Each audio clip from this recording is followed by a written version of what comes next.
जैसा कि आप सभी जान रहे हैं कि हम लोग का एडवांस आंसर राइटिंग प्रोग्राम चल रहा है और इसका सेकंड बैच भी हम लोग ला रहे हैं जो कि स्टार्ट हम लोग का कब होने वाला है 1 दिसंबर से।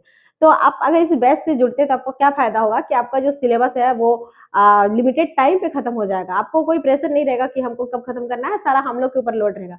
दूसरा क्या है कि आपका जो सिलेबस है वो आपको 4 बार रिविजन कराया जाएगा। उसके बाद जो भी आप यहाँ पे टेस्ट दीजिएगा आपको फील होगा कि आप एग्जाम में बैठे हैं उस टाइप का ही मतलब क्वेश्चन सेट किया जा रहा है। और उसके बाद आपको बीच में गैपिंग भी दिया जाएगा, जैसे कि आप देख सकते हैं 1 को टेस्ट है, फिर 4 को है, फिर 7 को है, बीच बीच में फिर आपका खोटा पेपर ही है, सॉरी खोटा पेपर भी है। तो आप लोग जल्दी से जो नहीं जुड़े हैं आप लोग जल्दी से जुड़ जाइए, सीट बहुत ही लिमिटेड है। जोहार साथियों, सिविलियंस में आप सभी का स्वागत करती हूँ। अब हम लोग झारखंड के भूगोल जो पढ़ रहे हैं उसमें हम लोग झारखंड के 1 को पढ़ेंगे और इससे जो भी क्वेश्चन रहते हैं आपको मतलब ज्यादा समझने लायक नहीं है, इसमें आपको अधिकतर डाटा याद रखना पड़ेगा।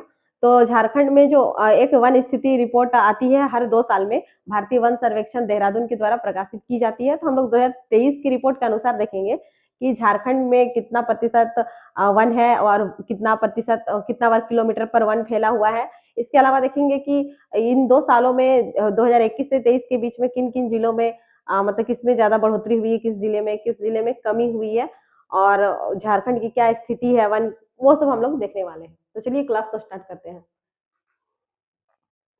तो क्या है कि भारतीय वन सर्वेक्षण देहरादून द्वारा प्रकाशित वन स्थिति रिपोर्ट 2023 के अनुसार झारखंड में राज्य के क्षेत्रफल के 23,765.78 वर्ग किलोमीटर क्षेत्र पर वन पाए जाते हैं। तो झारखंड का कुल क्षेत्रफल कितना है? तो 79714 वर्ग किलोमीटर ये झारखंड का हो गया कुल क्षेत्रफल। ये हो गया टोटल क्षेत्रफल झारखंड का। कहीं कहीं आपको ये 714 की जगह पे कहीं कहीं 716 भी दिखेगा, तो जो ऑप्शन मिलेगा उसको हिट करना है। तो ये हमारा कुल क्षेत्रफल हो गया। इस क्षेत्रफल में कितने क्षेत्रफल पर वन पाए जाते हैं? तो 23,765। देखिए अगर आप इसको तोड़ के याद कीजिएगा तो ज्यादा याद रहेगा। 0.78 वर्ग किलोमीटर पर वन पाया जाता है, किलोमीटर पर वन पाया जाता है। 23,765.78। अगर ये याद नहीं रहता है 7-8 तो यहाँ पे आप 66 भी कर सकते हैं, ठीक है। ऑप्शन में अगर पॉइंट में ना दिया हो तो कोई दिक्कत नहीं है। उसके बाद क्या है हो गया कि इतना क्षेत्रफल पर वन पाया जाता है। अगर इसको हम लोग परसेंटेज में देखेंगे तो कितना होगा? 29.81%। ये कितना हो गया? कुल झारखंड के कुल क्षेत्रफल का 29.81% पर वन पाया जाता है। जैसे कि यहाँ पे हम लोग देख सकते हैं ये हमारा क्या है, वन को दिखा रहा है और ये जहाँ पे वन नहीं है गैर वन वाला जगह है, ठीक है। अब हम लोग आगे देखते हैं। अब है कि पिछले 1 दशक मतलब 2013 से 23 के दौरान झारखंड में 47.92 वर्ग किलोमीटर वनों का ह्रास हुआ है। कितना ह्रास हो रहा है? 47.92। इसको आप 48 भी कर सकते हैं। 48 वर्ग किलोमीटर क्या हो रहा है? वनों का ह्रास हो रहा है, कमी हो रहा है। मतलब इसको अगर प्रतिशत में देखेंगे तो 0.21% इतना वनों की कमी हो रही है। ये क्या हो गया हमारा? कमी। उसके बाद क्या बोल रहा है? ISFR 2023 के अनुसार झारखंड के पश्चिमी सिंहभूम में सर्वाधिक वन पाए जाते हैं। पश्चिमी सिंहभूम में हमारा सर्वाधिक वन पाया जाता है। वेस्ट सिंहभूम में कितना वन है? क्षेत्रफल आपको याद रखना होगा 3377.69 है वर्ग किलोमीटर स्क्वायर। तो इसको आप लोग पूरा राउंड फिगर में कर लीजिए। अगर दशमलव याद नहीं रहता है तो कोई बात नहीं। कितना हो जाएगा? 78 इतना वर्ग किलोमीटर क्या है हमारा पश्चिमी सिंहभूम में वन। और ये सबसे ज्यादा वन हमारा कहाँ पाया जाता है? सबसे बड़ा क्षेत्रफल भी इसी का है। झारखंड के जितने भी जिले हैं तो सबसे बड़ा जिला क्या है? वेस्ट सिंहभूम। और इसमें वन भी सबसे ज्यादा पाए जाते हैं। अब आगे क्या है, क्या बोल रहा है आगे कि वन स्थिति रिपोर्ट 2023 के अनुसार राज्य में 2021 से 23 मतलब 2 साल में के बीच में वन क्षेत्र में 44.64 किलोमीटर स्क्वायर क्या हो रहा है कि वन की बढ़ोतरी हो रही है। तो हम लोग देखें कि ये जो था 1 दशक का था, 2013 से 23 के बीच में था कि इतना प्रतिशत वनों का कमी हुआ है। और यहाँ पे क्या हो रहा है कि 2 साल में 21 से लेके 23 के बीच में कितना हो रहा है? 44.64 किलोमीटर स्क्वायर। तो इसको आप 44 अगर है तो आप 45 वर्ग किलोमीटर डायरेक्ट भी याद रख सकते हैं, ठीक है। इतना किलोमीटर वन में क्या हो रहा है? बढ़ोतरी हो रहा है। अगर इसको परसेंटेज में देखेंगे तो 0.5%। 2 साल में कितना बढ़ोतरी हुआ? तो 0.5% का बढ़ोतरी हुआ। फिर है ISFR 2023 के अनुसार झारखंड के लातेहार जिले में सर्वाधिक 1% या फिर वन घनत्व पाए जाते हैं। अब 1% यहाँ जैसे कि है सर्वाधिक वन पाए जाते हैं, हम लोग देखे पश्चिमी सिंहभूम में, लेकिन यहाँ पे बोल रहा है कि सर्वाधिक 1% पाए जाते हैं। इसका मतलब आप लोग समझिए इस प्रकार से। तो क्या हो गया कि पश्चिमी सिंहभूम में क्या बोला, सर्वाधिक वन पाए जाते हैं। मतलब अगर हम लोग उसको सरकारी रिकॉर्ड में देखें तो वहाँ की जो क्षेत्रफल है, वहाँ पे कितना प्रतिशत एरिया जो है वो वन के लिए स्पेशल है, तो सबसे ज्यादा पश्चिमी सिंहभूम में है। लेकिन अगर लातेहार जिला का बात करें तो यहाँ पे लातेहार जिला का जितना भी क्षेत्रफल है, इसमें वन आवरण कितना है, जितना इसका भौगोलिक क्षेत्र में जितना वन है, तो सबसे ज्यादा वन कहाँ पे हमको दिखेगा, लातेहार जिला में। यहाँ पे वन का घनत्व भी ज्यादा दिखेगा, भले ही पश्चिमी सिंहभूम वन का घनत्व कम दिखे, लेकिन वहाँ एरिया ज्यादा है। तो बस यही अंतर है। अब है विगत 2 वर्षों में सर्वाधिक वन क्षेत्र वृद्धि गढ़वा जिला में। सबसे ज्यादा अब दर्ज 2 साल में क्या हुआ है, विगत 2 साल 21 और 22 में सबसे ज्यादा वृद्धि कहाँ हुआ है, तो गढ़वा जिला में कितना वृद्धि हुआ है, तो 22.93 वर्ग किलोमीटर। तो आप इसको 23 भी कर सकते हैं, 23 वर्ग किलोमीटर, ठीक है, वर्ग किलोमीटर वन क्षेत्र में यहाँ पे वृद्धि हुआ है। उसके बाद है ISFR 2023 के अनुसार झारखंड के जामताड़ा जिले में सबसे कम वन क्षेत्र है। अगर सबसे ज्यादा हमारा वन क्षेत्र का बात हो रहा है तो सबसे ज्यादा क्या हो गया, सबसे ज्यादा पश्चिमी सिंहभूम में था, और सबसे कम हमारा क्या हो गया, जामताड़ा। जामताड़ा में सबसे कम है, तथा न्यूनतम 1% वाला जिला भी क्या है, हमारा जामताड़ा है। जिस प्रकार हम लोग देखे कि लातेहार सर्वाधिक 1% वाला जिला है, और लेकिन यहाँ पे क्या हो रहा है कि सबसे अगर क्षेत्रफल वाइज भी देखे तो जामताड़ा ही है हमारा, और अगर हम प्रतिशत वाइज भी देखें तो हमारा क्या है, यहाँ पे जामताड़ा ही है। तो जामताड़ा का यहाँ पे सबसे कम वन क्षेत्रफल है, इसका कितना है, लगभग 107 वर्ग किलोमीटर वन क्षेत्र है। अगर प्रतिशत में देखें तो इसका कितना है, 5.94 वर्ग 94%, जिसको हम लोग 6% भी कर सकते हैं। तो आपको ये सारा डाटा याद रखना पड़ेगा, उस पर हम लोग आगे देखते हैं। वन स्थिति रिपोर्ट 2023 के अनुसार झारखंड में सर्वाधिक साल के वृक्ष पाए जाते हैं। सबसे ज्यादा हमारा अगर हम लोग देखें 2023 की रिपोर्ट के अनुसार झारखंड में सबसे ज्यादा क्या है, साल का वृक्ष। झारखंड में पिछले 1 दशक में वनों के अंडर ग्रोइंग स्टॉक में 4.14% की बढ़ोतरी हुई है, ठीक है। अब अंडर ग्रोइंग स्टॉक क्या होता है, तो किसी वन या लकड़ी के इलाके में मौजूद सभी जिंदा पेड़ों के वॉल्यूम को, जितना भी जिंदा पेड़ है उसके वॉल्यूम को हम लोग क्या कहते हैं, ग्रोइंग स्टॉक कहते हैं। तो क्या हुआ है कि ग्रोइंग स्टॉक में कितनी की बढ़ोतरी हुई है, तो 4.14% की वृद्धि हुई है। अब आगे देखते हैं। तो यही आपका मैप कर दिया। वन क्षेत्र कितना है, 29.81%, और गैर वन क्षेत्र हमारा कितना हो गया, 70.19%। तो आपको इस डाटा को याद रखना है। अब आगे और कुछ है, हम लोग उसको देखते हैं। तो आगे हम लोग देखेंगे कि वनावरण की दृष्टि से, वनावरण में वृद्धि की दृष्टि से, वृद्धि की दृष्टि से हमारा झारखंड जो है वो 5वें स्थान पे है, 5वां स्थान पे है। कौन, झारखंड देश के 5वें स्थान पे है, ठीक है। वनावरण में जिस प्रकार से वृद्धि हो रही है, अगर उस हिसाब से देखें तो झारखंड का जो स्थान है वो 5वां है। उसके अलावा हम लोग और एक पॉइंट देख सकते हैं कि झारखंड में भारत का वन का कितना प्रतिशत है, तो झारखंड में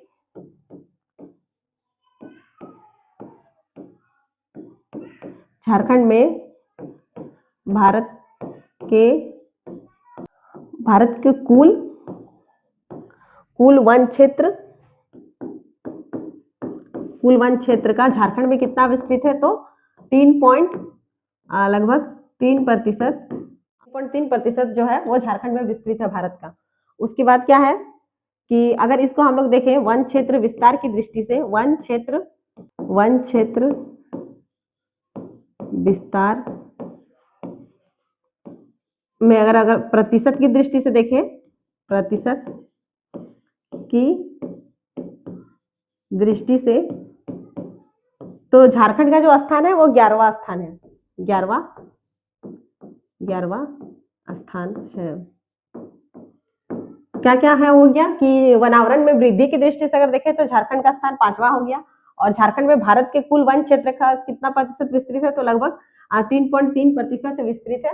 और वन क्षेत्र विस्तार में प्रतिशत की दृष्टि से अगर देखें, झारखंड का स्थान, ये झारखंड का स्थान है, ठीक है, झारखंड का स्थान जो है वो 11वां स्थान है। अब हम लोग आगे की ओर बढ़ते हैं। और क्या है कि राज्य में प्रति व्यक्ति वन एवं पेड़ों का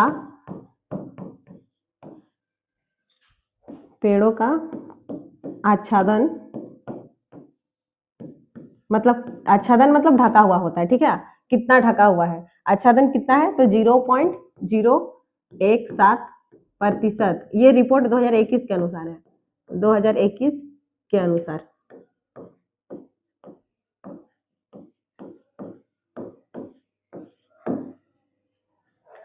तो क्या है, राज्य में प्रति व्यक्ति वन एवं पेड़ों का आच्छादन 0. सॉरी, यहाँ पे एक साथ नहीं होगा, यहाँ पे मिस्टेक हो गया थोड़ा, यहाँ पे कितना है, 0.071% ये होगा। तो एक बार हम फिर से आपको बताते हैं क्या हो गया, झारखंड में कुल वन का प्रतिशत कितना हो गया, 1% कितना है,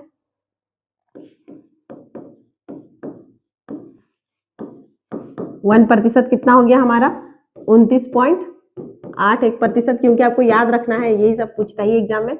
अगर क्षेत्रफल की दृष्टि से देखें, क्षेत्रफल अगर देखें तो कितना, झारखंड का कितना क्षेत्रफल पर वन पाया जाता है, तो हमारा था 23,765.78 वर्ग किलोमीटर, ठीक है। वन का जो अगर हम लोग देखेंगे, गढ़वा जिला में वन का वृद्धि हुआ था,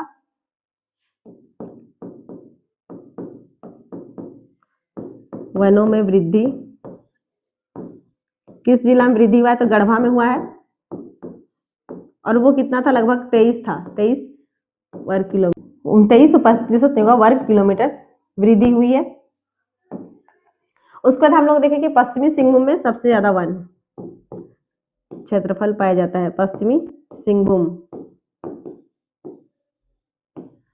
कितना था, पश्चिमी सिंहभूम का 3378 किलोमीटर स्क्वायर, ठीक है।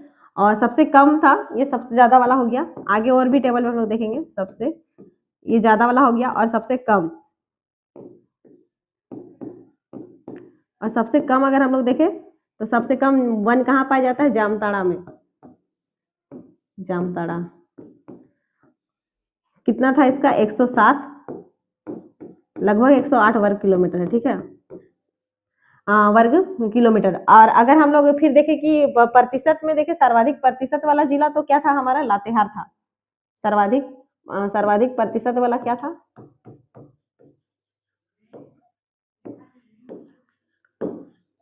वन प्रतिशत वाला जिला हमारा क्या है, लातेहार। और सबसे कम अगर देखें, कम प्रतिशत वाला जिला हमारा क्या हो गया, वो हमारा जामताड़ा ही है, जामताड़ा। अब हम लोग आगे की ओर बढ़ते हैं। अब है झारखंड में वन आच्छादन 2023 के अनुसार, बहुत घने वन, मतलब आच्छादन मतलब वही कितना ढका हुआ है, बहुत घने वन मतलब इतना घना है कि आपको पेड़ का मतलब पत्ती के अनुसार इसका घनापन नापा जाता है कि कितना घना है, ज्यादा पत्ती है, नीचे छाया कम दिख रहा है, मतलब बहुत घना है।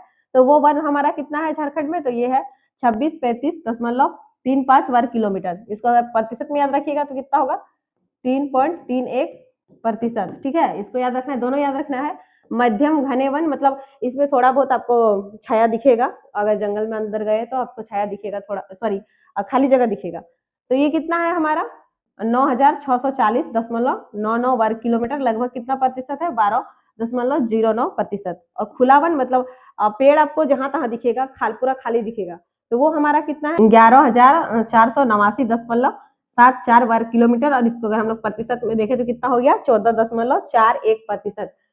तो देख लीजिए, यहाँ पे सबको जोड़ के कर दिया है, कितना हो गया टोटल, इतना मतलब सबको मिला के आपको बता रहा था कि बहुत घना वन, मध्यम घना वन, खुला वन, सबको मिला के झारखंड में वन का कितना मतलब कितना क्षेत्रफल पर वन पाया जाता है, तो 23,765.78% वर्ग पर क्या कहते हैं हमारा वन पाया जाता है वर्ग किलोमीटर पर, और प्रतिशत में ये। तो आपको सारा सारा याद रखना पड़ेगा, क्योंकि एग्जाम में कुछ भी पूछ सकता है कि बहुत घना वन कितना है, खुला वन कितना है।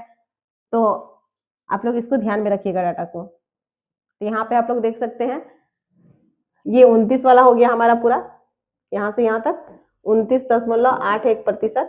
और इसी के अंदर हमारा क्या हो गया, 3.31 हो गया हमारा वेरी डेंस फॉरेस्ट, सर्वाधिक घना वन।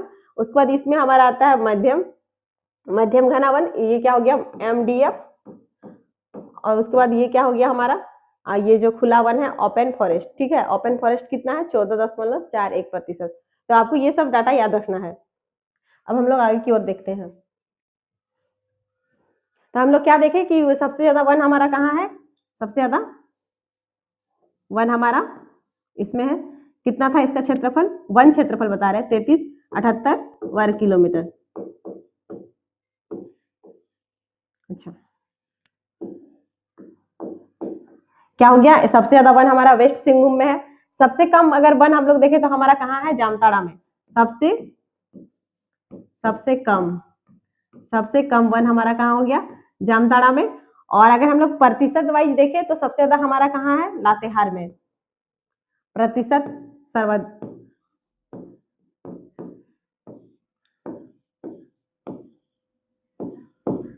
सर्वाधिक प्रतिशत वाला हमारा क्या हो गया, लातेहार।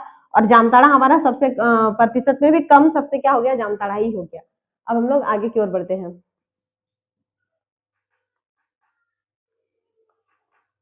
अब देख लीजिए थोड़ा सा, तीन जिला को आप लोग देख सकते हैं इसमें। सर्वाधिक वन क्षेत्रफल वाला झारखंड के 3 जिले, तो पश्चिमी सिंहभूम 3377.69 वर्ग। तो आप इसको बोल दिए कि किस प्रकार से याद रखिएगा, 3378 डायरेक्ट कर लीजिए। उसके बाद है लातेहार का कितना है, 2383 वर्ग किलोमीटर। चतरा का है, चतरा का हो गया 1799, मतलब इसको आप इस तरह कर सकते हैं, 1800 हो जाएगा लगभग, 1800 वर्ग किलोमीटर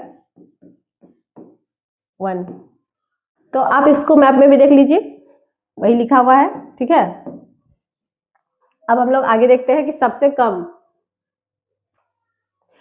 जामताड़ा का देखिए सबसे कम है 107.49 वर्ग किलोमीटर। देवघर का कितना है 202.66 वर्ग किलोमीटर। धनबाद का कितना हो गया 221.20 वर्ग किलोमीटर। जितना भी डाटा है आपका ये 2023 की रिपोर्ट के अनुसार है। ठीक है, आप लोग याद रखिएगा, क्योंकि अभी तक तो एग्जाम आया नहीं, हो सकता है फिर से रिपोर्ट आ जाए, तो अभी आप लोग इसको ही याद कीजिए। उसके बाद हमारा क्या है,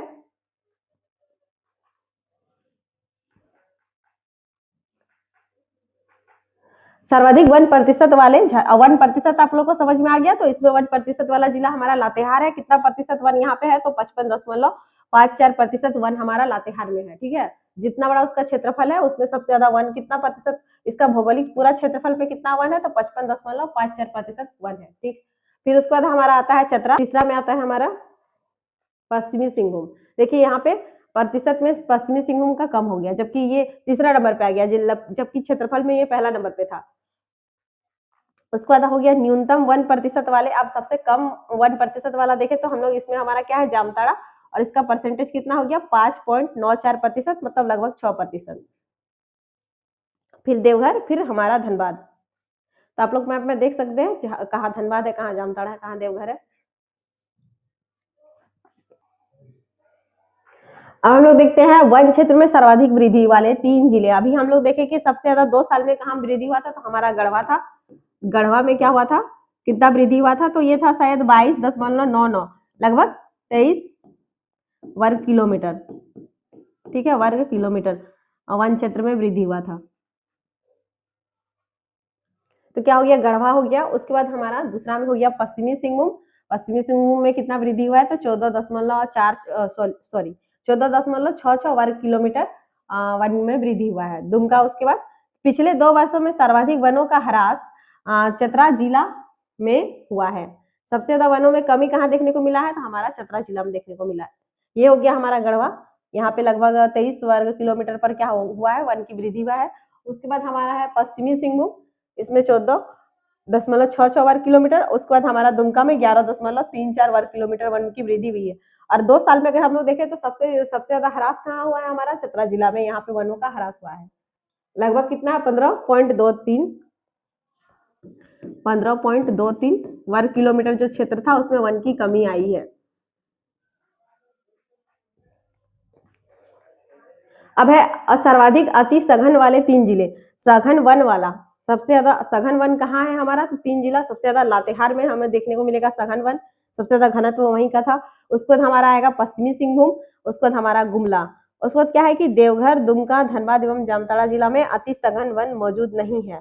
तो हमारा सबसे ज्यादा जो 3 जिला है सबसे ज्यादा सघन वन वाला, सघन मतलब आपको बता दिए कि पेड़ का जो छाया है वो जमीन को पूरा ढक ले, मतलब पत्ती पत्ती का जो धूप, मतलब धूप नीचे नहीं आएगा, सिंपल वही समझिए, धूप आपको देखने को नहीं मिलेगा। तो सबसे ज्यादा कहाँ हो गया, लातेहार, उसके बाद पश्चिमी सिंहभूम, फिर गुमला। और सबसे अगर हम लोग देखें कि कहाँ कहाँ मौजूद नहीं है, तो वो हमारा है धनबाद, धनबाद, जामताड़ा, देवघर, ये सब में क्या है कि आपको सघन वन देखने को नहीं मिलेगा।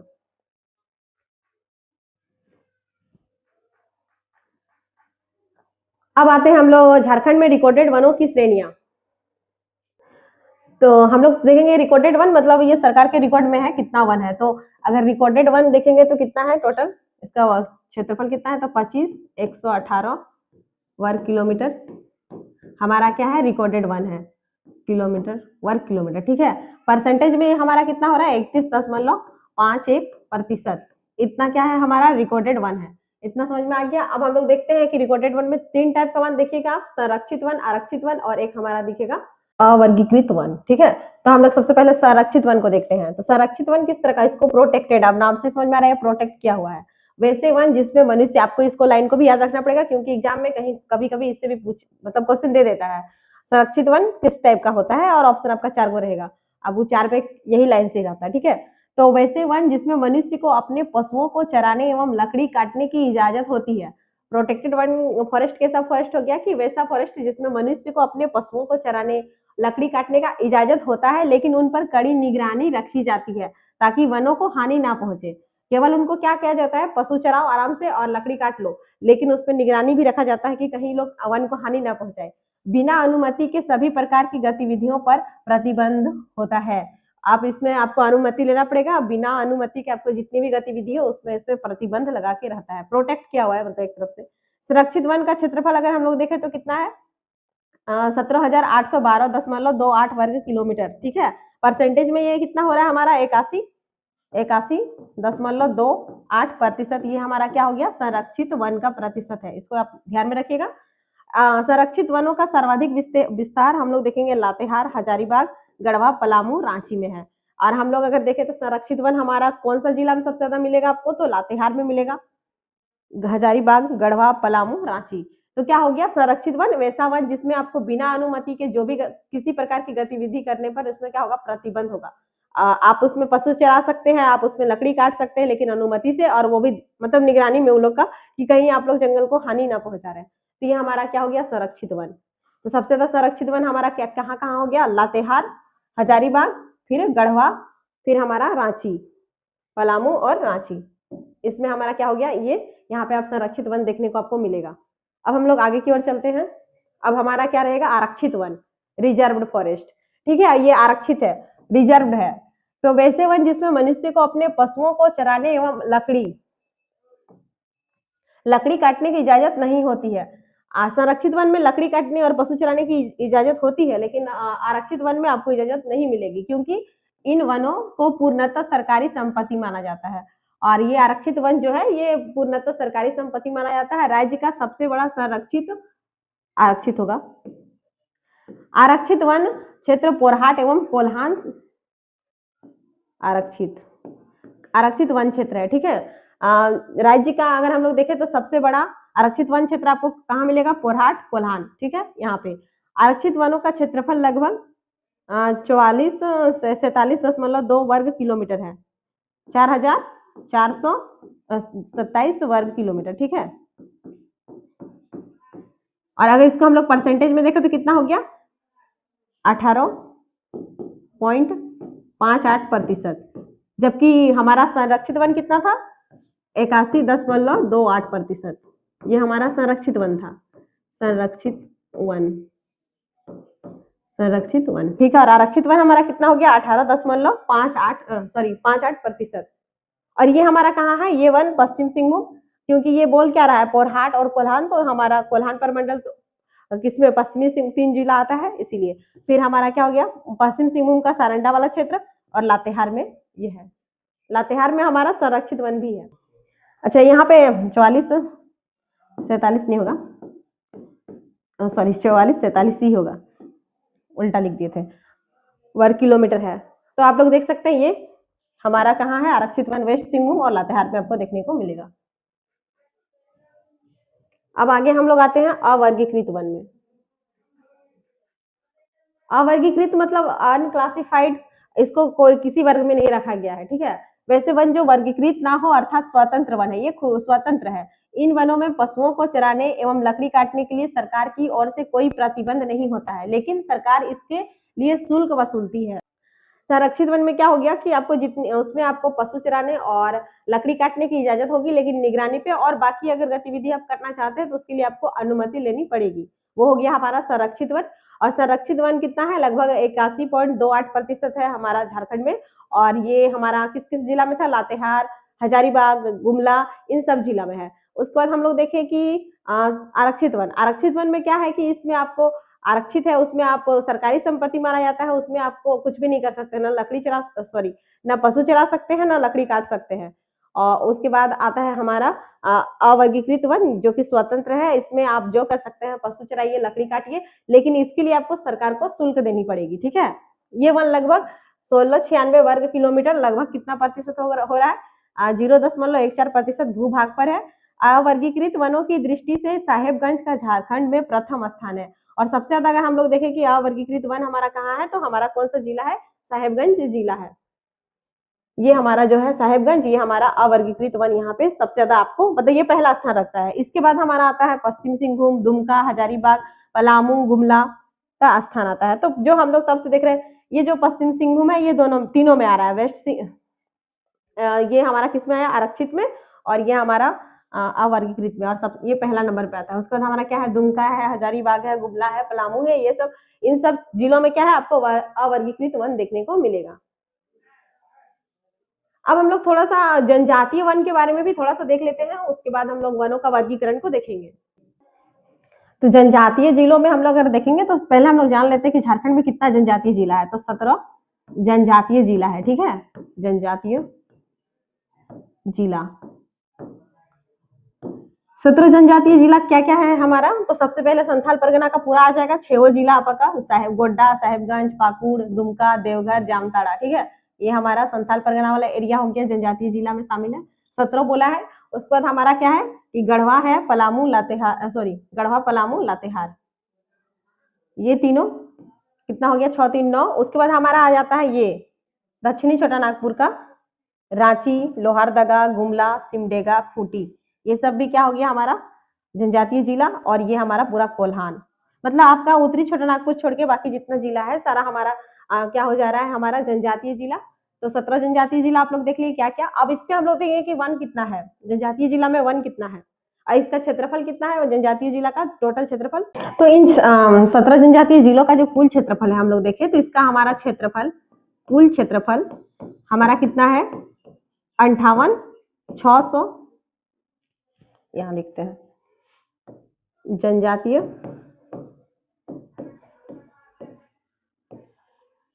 जिला का कुल क्षेत्रफल।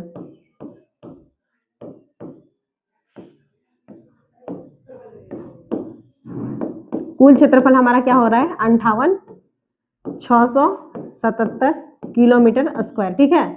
और अगर इसमें हम लोग देखें, ये तो हो गया जनजातीय 17 जनजातीय जिलों का कुल क्षेत्रफल, लेकिन इसमें वन कितना पाया जाता है, तो 17,521 वर्ग किलोमीटर पर हमारा वन पाया जाता है। ये हमारा क्या हो गया, वन क्षेत्र। ये हमारा कितना हो गया, वन क्षेत्र इतना हो गया। अगर हम लोग इसको परसेंटेज में देखें कि कितना जनजातीय जिला में कितना प्रतिशत वन पाया जाता है, तो इसको हम लोग इस प्रकार से देखते हैं, 1% प्रतिशत में इसका कितना हो जा रहा है, 29-86%। हाँ, इसको आपको ध्यान में रखना है, ये जो रिपोर्ट है ये 2021 के अनुसार है, ठीक है, 2021 के अनुसार। 2021 के अनुसार यहाँ का क्षेत्रफल भी इतना है आपका, और मतलब वन क्षेत्रफल भी इतना है, और साथ ही इसका जो 1% अगर देखें तो 29-86% है। ये हमारा हो गया जनजातीय जिलों का। वनों का वर्गीकरण, तो झारखंड में हम लोग देखेंगे 2 टाइप का वन है, उष्णकटिबंधीय आर्द्र पर्णपाती वन और उष्णकटिबंधीय शुष्क पर्णपाती वन।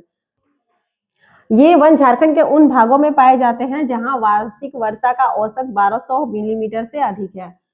उष्णकटिबंधीय आर्द्र पर्णपाती वन आपको कहाँ देखने को मिलेगा? उन जगहों पे मिलेगा जहां पे वार्षिक वर्षा का जो औसत है वो 1200 मिलीमीटर से अधिक होगा। इन वनों में सखुआ सबसे प्रमुख वृक्ष है। इसमें अगर आप लोग वृक्ष देखेंगे तो सबसे प्रमुख वृक्ष आपको सखुआ मतलब साल, साल को पर्णपाती वनों का राजा भी कहा जाता है। तो जो ये वन है आर्द्र पर्णपाती वन में आपको दिखेगा कि यहाँ पे वार्षिक वर्षा जो होगी वो 1200 मिलीमीटर से अधिक होगी। साथ ही यहाँ पे आपको जो वृक्ष दिखेंगे वो आपको साल का वृक्ष सबसे ज्यादा देखने को मिलेगा। और साल के वृक्ष को क्या कहा जाता है? पर्णपाती वनों का राजा भी कहा जाता है। ठीक है, पर्णपाती मतलब इन क्या कहते हैं, इसका पत्ता जो है, पर्णपाती मतलब ये लोग क्या होता है कि ये लोग कोई कोई खास खास मौसम में अपना पत्ता गिराते हैं। आर्द्र मतलब आप समझ रहे हैं कि यहाँ पे बरसात ज्यादा हो रही है, ठीक है। और शुष्क में हम लोग देखेंगे कि उस क्षेत्र में बरसात कम हो रही है। तो इसी जो ये क्षेत्र देखेंगे कहाँ पे इन वनों का विस्तार है, तो हमारा सिंहभूम में है, दक्षिणी रांची में देखने को मिलेगा, दक्षिणी लातेहार एवं संथाल परगना क्षेत्र में इन वनों का विस्तार पाया जाता है। क्या क्या हो गया हमारा? तो हमारा हमारा हो गया सिंहभूम, दक्षिणी रांची, दक्षिणी लातेहार और हमारा संथाल परगना के क्षेत्र पे हम लोग देखेंगे कि इस तरह का वृक्ष पाया जाता है, मतलब वन पाए जाते हैं। किस प्रकार के? उष्ण कटिबंधीय पर्णपाती वन। इन वनों में साल, शीशम, जामुन, पलास, सेमल, करम, माहुल एवं माहुल मतलब महुआ एवं बांस मिलते हैं। इन वनों में आपको क्या क्या दिखेगा?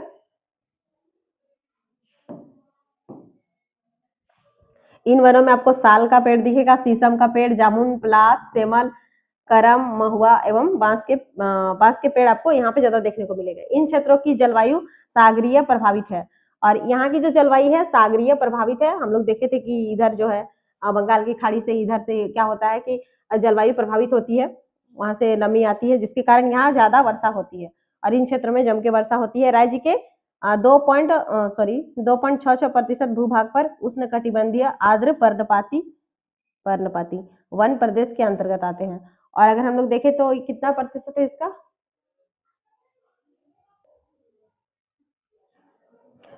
तो हमारा जो उष्ण कटिबंधीय आर्द्र पर्णपाती वन कितना प्रतिशत झारखंड के क्षेत्र पर पाया जाता है? तो 2.66% भूभाग पे आपको इस प्रकार के वन देखने को मिलेंगे, आर्द्र पर्णपाती वन। अब हम लोग आगे देखते हैं। अब हम लोग क्या देखेंगे? उष्ण कटिबंधीय शुष्क पर्णपाती वन। शुष्क यहाँ पे बरसात कम होगी, पर्णपाती मतलब यहाँ पे भी वृक्ष अपना पत्ता एक समय पे गिराते हैं, ठीक है। झारखंड के जिन भूभागों में वार्षिक औसत वर्षा जो होती है वो 120 सेंटीमीटर से कम पाया जाता है, उन क्षेत्रों में हम इस तरह का वन हमको देखने को मिलेगा। किस तरह का? तो शुष्क पर्णपाती वन। उन क्षेत्रों में शुष्क पतझड़ वनों का विस्तार मिलता है, पतझड़ या पर्णपाती, ठीक है, एक ही है। इन भूभाग में भी साल के वृक्षों की प्रधानता है। हम लोग इस प्रकार देखें कि आर्द्र पर्णपाती वन में साल वृक्ष पाए जाते हैं और पर्णपाती वनों का राजा साल वृक्ष को कहा जाता है। तो उसमें हम लोग भी देखेंगे कि यहाँ पे भी हम लोग देखेंगे साल के वृक्ष पाए जाते हैं, किंतु इनकी जो लंबाई तथा सघनता कम है। देखिए वो आर्द्र पर्णपाती वन था उसमें हम लोग का जो वृक्ष रहेगा उसमें सघनता ज्यादा होगा, ठीक है। और जितना हम लोग अगर शुष्क पर्णपाती वन पढ़ेंगे उसमें सघनता कम देखेंगे। तो उसमें भी साल वृक्ष पाया जा रहा था और यहाँ पे भी साल वृक्ष पाया जाएगा, लेकिन क्या होगा कि इसकी लंबाई और सघनता कम होगी। ठीक, अब आगे देखते हैं। झारखंड में शुष्क पतझड़ वनों का विस्तार कहाँ कहाँ है? तो हमारा पलामू, गिरिडीह, हजारीबाग, वेस्ट सिंहभूम और ईस्ट सिंहभूम, साथ ही संथाल परगना देख लेते हैं यहाँ पे मैप में।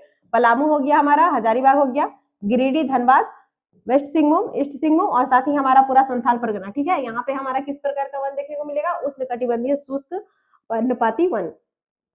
अब क्या है कि इन क्षेत्रों में कम वर्षा होती है, इसमें कम वर्षा होती है। औसत वार्षिक वर्षा कितना बोल रहा है? 120 या फिर आप 1200 मिलीमीटर, ठीक, मिलीमीटर से कम वर्षा होती है। और आर्द्र पर्णपाती में क्या होती है? इससे ज्यादा वर्षा होती है। तो यहाँ प्राय झाड़ियां एवं घास, यहाँ पे आपको ज्यादा दिखने को क्या मिलेगा? झाड़ी और घास देखने को मिलेगा।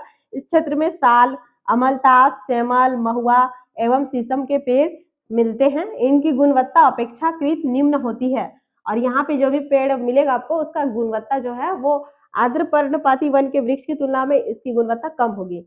बांस, नीम, पीपल, हर्रा, खेर, पलास, कटहल एवं गुलर के वृक्षों की प्रधानता यहाँ पे आपको मिलेगी।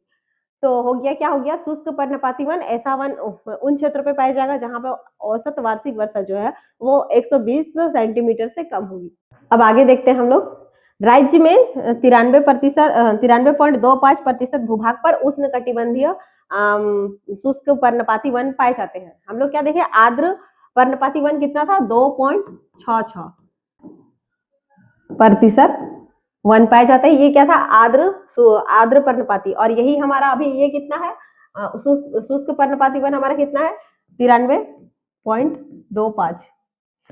इतना हमारा क्या है, शुष्क पर्णपाती वन पाया जाता है झारखंड के टोटल भूभाग पे। तो अब हम लोग आगे की ओर बढ़ते हैं। अब कुछ मुख्य वनोत्पाद है, इससे क्वेश्चन एग्जाम में आता है, जैसे कि ला हो गया, इन सबसे जामुन, नीम, ये सबसे आपका क्वेश्चन आता है। ठीक है, तो हम लोग देखते हैं सबसे पहले साल। जो साल का वृक्ष नहीं देखे आप लोग देख सकते हैं, ये हमारा साल का वृक्ष है। अब क्या है इसका गुण साल का वृक्ष का, तो ये कठोरता असाधारण होती है, मतलब बहुत ज्यादा कठोर होता है। साल की वृक्ष की लकड़ी का काम क्या है, मकान बनाता है, फर्नीचर का काम आता है, रेल के डिब्बे एवं पटरियों को रखने के लिए स्लेब बनाने का काम में ये आता है। और इसके अलावा और भी वस्तुओं के निर्माण में ये काम आती है। अब क्या है, साल को सखुआ भी बोला जाता है, ये देख लीजिएगा, हो सकता है एग्जाम में सखुआ दे दे, साल ना देके। और साल के पुष्पों को सरई फूल कहते हैं। सरहुल के बारे में जब आप पढ़े होंगे तो उसमें आप लोग देखे होंगे कि सरहुल पूजा में सरई फूल का ही पूजा होता है। तो साल का जो पुष्प होता है, मतलब फूल होता है, उसको सरई फूल कहते हैं। साल के पुष्प को क्या कहते हैं हम लोग, सरई फूल कहते हैं। इसका उसके बाद क्या है कि इसके साल के बीज से तेल भी निकला जाता है, जिसे हम लोग गुजरी तेल कहते हैं। और ये प्राकृतिक चिकित्सा के लिए बहुत उपयोगी है। फूल हो गया सरई फूल, तेल जो निकला जाता है उसको गुजरी तेल कहते हैं। साल को झारखंड में राजकीय वृक्ष का दर्जा प्राप्त है। ये झारखंड का राजकीय वृक्ष भी है हमारा साल। अभी हाल ही में क्या था हमारा कि राजकीय मछली जो थी हमारी, कौन थी, राजकीय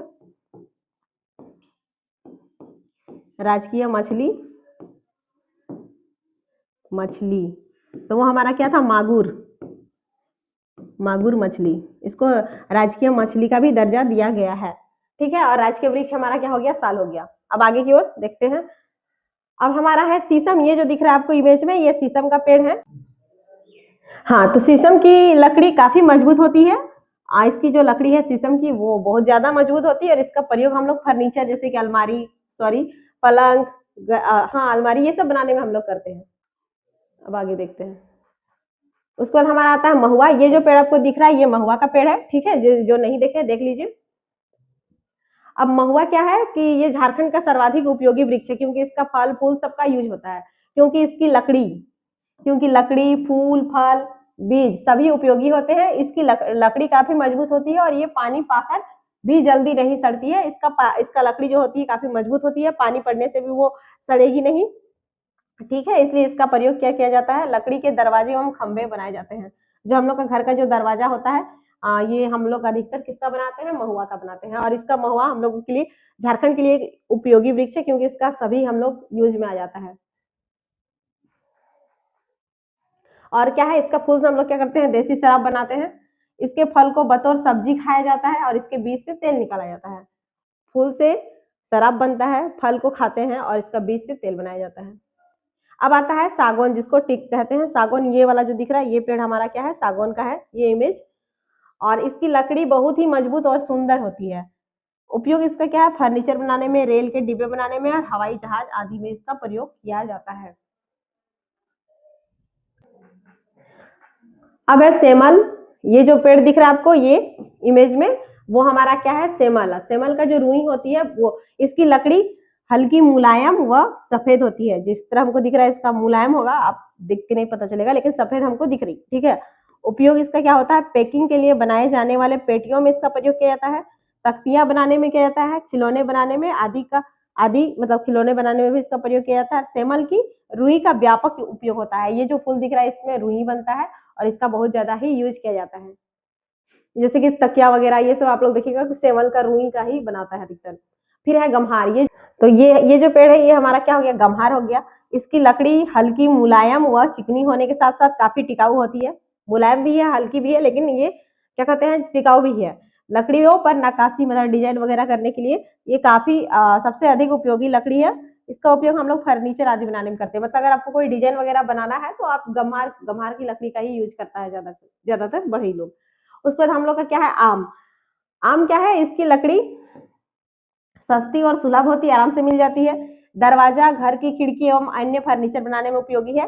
और इसके फल बहुत स्वादिष्ट होते हैं, जिसके कारण इसे राजा कहा जाता है, और इसके फल को अमृत फल भी कहा जाता है। ठीक है, ये सब देख लीजिएगा, उतना याद करने रटने का जरूरत नहीं है। फिर है हमारा जामुन। जामुन ये पेड़ हो गया जामुन का, इसकी लकड़ी पानी में हजारों वर्ष रहने के बावजूद नहीं सड़ती है। ठीक है, हजारों, आप अगर कुआं देखेंगे तो कुआं में जो रस्सी सॉरी जो लकड़ी दिया जाता है वो किसका रहता है, जामुन का रहता है। इसी कारण इसे कुएं के आधार के रूप में इस्तेमाल किया जाता है। अन्य उपयोग इसका क्या है, फर्नीचर, फर्नीचर बनाने में इसका फल खाया जाता है और इसके बीजों से दवाई बनाया जाता है। मधुमेह जो रोगी है वो इसका यूज करते हैं। ठीक है, तो क्या हो गया कि इसका जो लकड़ी पानी में आप हजारों साल रख दीजिए, कोई कोई खराबी नहीं होगा, इसलिए इसका प्रयोग कुआं का आधार बनाने में किया जाता है। फिर है हमारा कटहल। ये जो पेड़ आपको दिख रहा है ये कटहल है। इसकी लकड़ी महत्वपूर्ण इमारती लकड़ी मानी जाती है। इसका फल काफी चाव से खाया जाता है। ये सब उतना इंपॉर्टेंट है नहीं, तो इसकी लकड़ी जो है काफी महत्वपूर्ण है। ठीक, अब हम लोग देखते हैं केंदू। केंदू पत्ता सुने होंगे, जिसका बीड़ी बनता है। तो केंदू को मुख्य उत्पाद एवं गौण उत्पाद दोनों के वर्गों में शामिल किया जाता है। मुख्य उत्पाद इसका, हम लोग इसको मुख्य उत्पाद के रूप में भी मानते हैं, और गौण उत्पाद इसका सेकेंडरी यूज भी किया जाता है। जब जैसे कि जब केंदू की लकड़ियों का उत्पाद बनाया जाता है तो वह मुख्य उत्पाद होता है। जब हम लोग केंदू पेड़ का लकड़ी का यूज करते हैं तो मुख्य उत्पाद हो गया। उसके बाद क्या होता है कि जब केंदू की पत्तियों का उत्पाद बनाया जाता है तो वो गौण उत्पाद होता है, जैसे कि हम लोग केंदू पत्ती का बीड़ी बनाते हैं। ध्यान रहे कि केंदू का उपयोग मुख्य उत्पाद की तुलना में गौण उत्पाद के रूप में ज्यादा होता है। मतलब ये बोल रहा है आपको कि केंदू का जो, इसका हम लोग लकड़ी का यूज कम करते हैं, इसका पत्ती का यूज ज्यादा करते हैं। मतलब ये मुख्य उत्पाद के रूप में कम यूज किया जाता है, गौण उत्पाद मतलब सेकेंडरी उत्पाद के रूप में ज्यादा यूज किया जाता है। अब है झारखंड में पाए जाने वाले गौण उत्पाद, वही सेकेंडरी। लाह, जैसे लाह हो गया, लाह उत्पादन की दृष्टि से झारखंड का देश में प्रथम स्थान है। आपको ये जो लाह है काफी इंपॉर्टेंट है, इससे क्वेश्चन रहता है एग्जाम में। तो लाह क्या हो गया, उत्पादन की दृष्टि से झारखंड का देश में पहला स्थान है। झारखंड का पहला स्थान है उत्पादन की दृष्टि से। यहाँ देश के कुल लाह उत्पादन का 50% होता है। लाह का उत्पादन लेसिफर लक्का नामक कीड़े से की जाती है। यहाँ पे देश का लगभग 50% लाह का उत्पादन क्या किया, झारखंड में किया जाता है, और इसका जो उत्पादन किया जाता है वो लेसिफर लेसिफर लक्का नामक कीट से किया जाता है। ठीक है, इससे हम लोग क्या करते हैं, मतलब लाह का, तो लाह की 4 किस्में होती है, जैसे बैसाखी लाह हो गया, जेठवी लाह हो गया, कतकी लाह हो गया, और अघनी लाह हो गया। लाह, इसमें बैसाखी लाह सबसे ज्यादा महत्वपूर्ण है। ठीक है, ये यहाँ तक हो गया कि लाह का 4 प्रकार हो गया, और लाह का उत्पादन लेसिफर लक्का नामक कीड़ा से किया जाता है। उसके बाद इस कीड़ा का जो उत्पादन होता है ये किस पेड़ में किया जाता है, तो कुसुम, पलास, इन सब पेड़ में किया जाता है। केवल आप ये ध्यान रखिएगा कि नीम का पेड़ में नहीं किया जाता है। ठीक है, नीम का पेड़ में उत्पादन नहीं किया जाता है, नीम में नहीं, क्योंकि ये खुद कीड़ा मारने वाला है, तो यहाँ पे उत्पादन करेगा तो जो कीड़ा होगा वो मर जाएगा, इसलिए यहाँ पे नहीं किया जाता है। उसके बाद क्या है कि लाह का सबसे ज्यादा उत्पादन हमारा रांची जिला में होता है। रांची में सर्वाधिक उत्पादित होता है इसका। और दूसरा क्या है कि इसका सबसे ज्यादा निर्यात अगर हम लोग देखें तो टोरी लातेहार, टोरी लातेहार, इसका जो ला है, यहाँ से जो ला का उत्पादन किया जाता है उसका निर्यात ज्यादा होता है, निर्यात में ये फेमस है। ठीक है, सबसे तो उत्पादन हमारा कहाँ होता है, रांची में, और टोरी लातेहार का ला का जो है वो निर्यात में फेमस है। आप देख सकते हैं यहाँ पे ला का ये वाला जो कीड़ा दिख रहा है ये लेसिफर लक्का। ठीक है, अब है झास्को लैंप।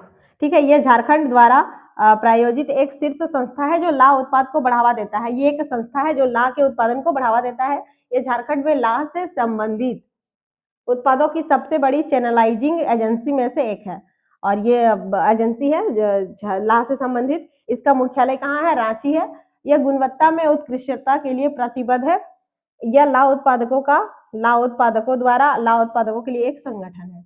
तो ये एक संगठन है, आप ये पूछ सकता है ये किसके लिए है, तो ये लाह के लिए। ठीक है, इसका फुल फॉर्म यहाँ पे लिखा हुआ है।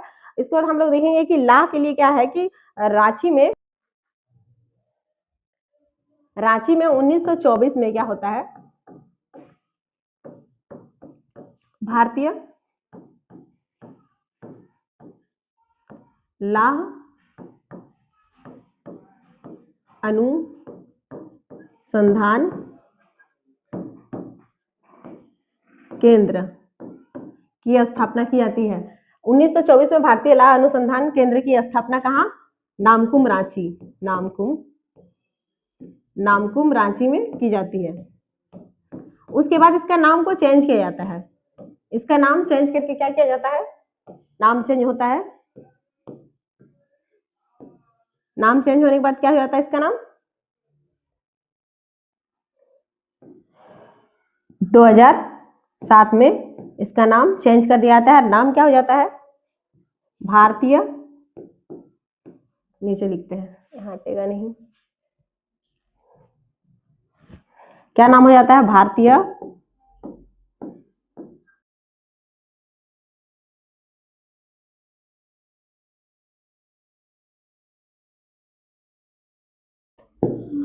भारतीय प्राकृतिक रेजिन एवं गोंद संस्थान कर दिया जाता है। फिर बाद में इसका नाम फिर से चेंज किया जाता है। फिर चेंज करके इसका नाम क्या जाता है? भारतीय द्वितीय कृषि संस्थान।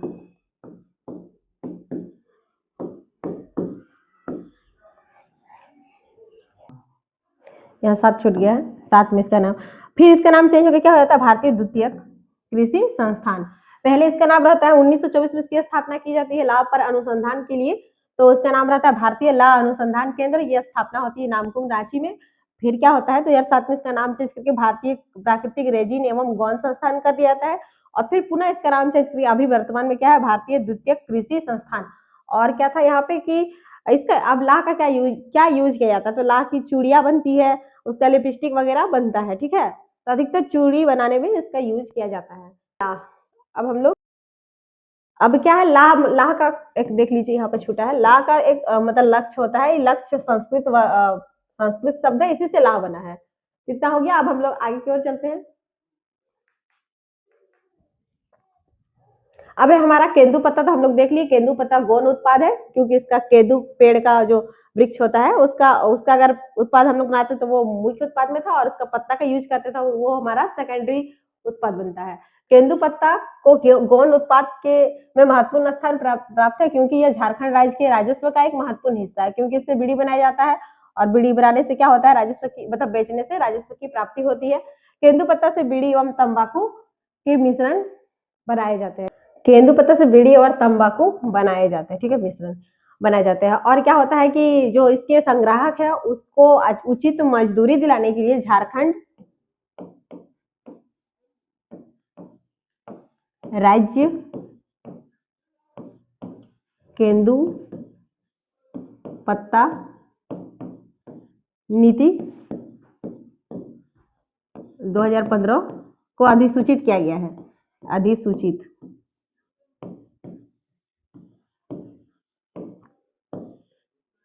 ठीक है। तो ये हो गया हमारा केंदू पत्ता। हम लोग आगे की ओर देखते हैं। आगे हमारा तसर रेशम, ठीक है, इसको तसर मलबरी रेशम, ठीक है, कहा जाता है। तसर उत्पादन की दृष्टि से झारखंड का देश में प्रथम स्थान है। जिस प्रकार हम लोग लाह के उत्पादन में देश का प्रथम स्थान है, उसी प्रकार तसर के उत्पादन में भी झारखंड का पहला स्थान है। यहाँ देश के कुल तसर उत्पादन का 70 से 80% यहाँ पे उत्पादित होता है, जबकि हम लोग देखें कि लाह में कितना था? लगभग 50% था।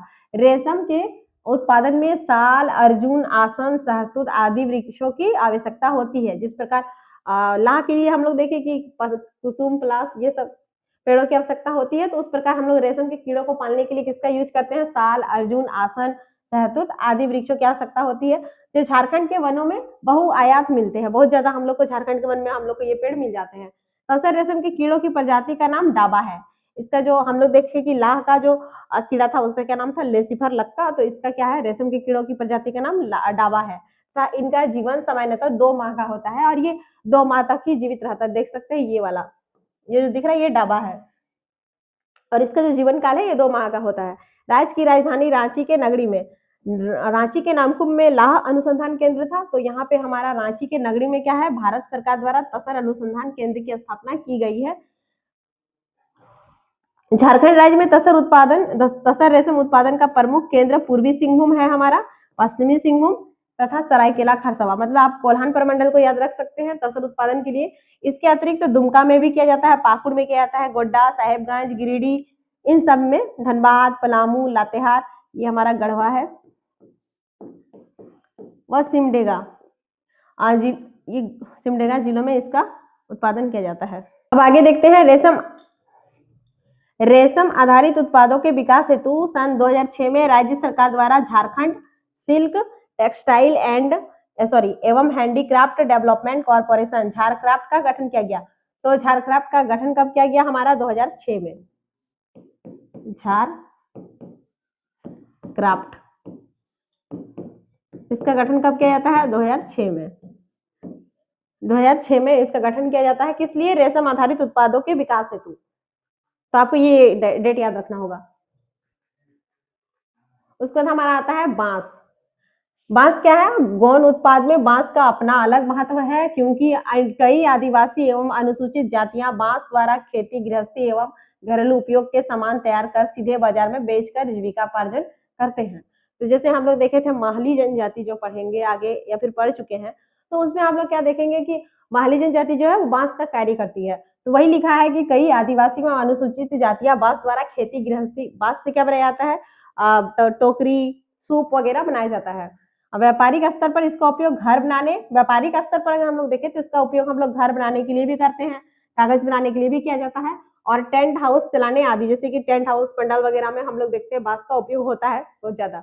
और अन्य उत्पाद में हम क्या देखेंगे कि अन्य गौण उत्पाद में साल बीज है, महुआ बीज हो गया, महुआ का पत्ता, चित्र की, प्यार वृक्ष का बीज, इमली, आंवला, ये सब उतना इंपॉर्टेंट नहीं है। लकड़ियों को घोलकर उसके रस से, अच्छा ये इंपॉर्टेंट है, देखिए कत्था, खैर की लकड़ियों को घोलकर उसके रस से बनाया जाने वाला है। कत्था जो है, कत्था बनाया जाता है, कत्था जो कि पान में देते हैं हम लोग, वो हम लोग कैसे बनाते हैं, खैर की लकड़ियों को घोलकर उसके रस से बनाया जाने वाला है। फिर मधु, गोंद, घास, पत्तियां, छाल, बीज, फल फूल, कंदमूल, जड़ी बूटी आदि उल्लेखनीय है। क्या था, ये सब इमली, आंवला है। अब कुछ अन्य फैक्ट में हम लोग देख लेते हैं थोड़ा सा, कि झारखंड में मौजूदा वनों के घनत्व में सुधार करने के उद्देश्य से भारत सरकार द्वारा झारखंड में राष्ट्रीय हरित मिशन शुरू किया गया। ठीक है, क्या होता है, जो वनों के घनत्व में सुधार करने के लिए भारत सरकार के द्वारा क्या चलाया जा रहा है, झारखंड में राष्ट्रीय हरित मिशन शुरू किया गया। झारखंड में वन विभाग के द्वारा पेटरवार, जो कि कहाँ है, बोकारो में, एक हर्बल डेमोन्स्ट्रेशन नर्सरी की स्थापना, कहाँ पे है हमारा हर्बल डेमोन्स्ट्रेशन नर्सरी, तो ये पेटरवार में स्थापना की गई है, जो प्रदर्शन, प्रशिक्षण एवं विस्तार गतिविधियों को बढ़ावा देती है। तो ये आपको ये याद रखना है कि हर्बल डेमोन्स्ट्रेशन नर्सरी कहाँ पे है, बोकारो में है, पेटरवार में है। यह नर्सरी 1 हेक्टेयर, इसी के बारे में बात हो रहा है, यह नर्सरी 1 हेक्टेयर भूमि पर औषधीय पौधों की लुप्त प्राय प्रजातियों को रखने के लिए स्थापित की गई है। इसका क्या उद्देश्य है, तो जो भी औषधीय पौधा है जो कि अब खत्म होने वाला है, उसको, उसकी प्रजाति को बचाए रखने के लिए स्थापित की गई है। यहाँ कितना है, यहाँ 200 से अधिक प्रजातियों का रख रखाव किया जा रहा है, जिनमें से अधिकांश राज्य के जंगलों से एकत्र की गई है, और इसमें लगभग 200 प्रजातियों का रख रखाव किया जा रहा है, और इसको अधिकांश राज्य से ही, हम लोग राज्य के जंगल से ही एकत्रित की गई है। राज्य का पहला हर्बल पार्क दुमका में बनाया जा रहा है। ये क्या है, हर्बल डेमोन्स्ट्रेशन नर्सरी, जो कि हमारा बोकारो में है, और ये हर्बल पार्क कहाँ बनाया जा रहा है, कहाँ, तो दुमका में। ब्रिटिश काल में सिंहभूम के किसानों पर कुसुम और आसन जैसे पेड़ों पर रेशम और लाख पालने पर विशेष कर लगाया जाता था। हम लोग देखे कि रेशम का सबसे ज्यादा उत्पादन कोल्हान प्रमंडल में होता है, तो पहले भी होता होगा। उस समय क्या होता था ब्रिटिश काल में, कि कुसुम और आसन के पेड़ पे उन लोग को रेशम को पालन हेतु उन लोग को बहुत ज्यादा कर लगाया जाता था। ठीक है, विशेष कर लगाया जाता था। उस कर को क्या कहते हैं, क्या कहा जाता था, दालकट्टी, दालकट्टी कहा जाता था। इसको आप ध्यान रखिएगा, दालकट्टी कर। अब ब्रिटिश शासन ने सिंहभूम हो लोगों के आजीविका स्वरूप विशेष रूप से जंगल की पूरक भूमिकाओं और उनकी अर्थव्यवस्था में बसे हुए खेती को महत्वपूर्ण रूप से प्रभावित किया था।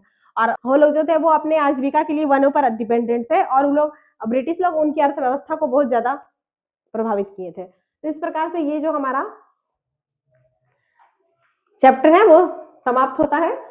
तो आगे की चैप्टर की ओर मिलेंगे जो कि हमारा वन प्रबंधन पे रहेगा। अभी के लिए थैंक यू।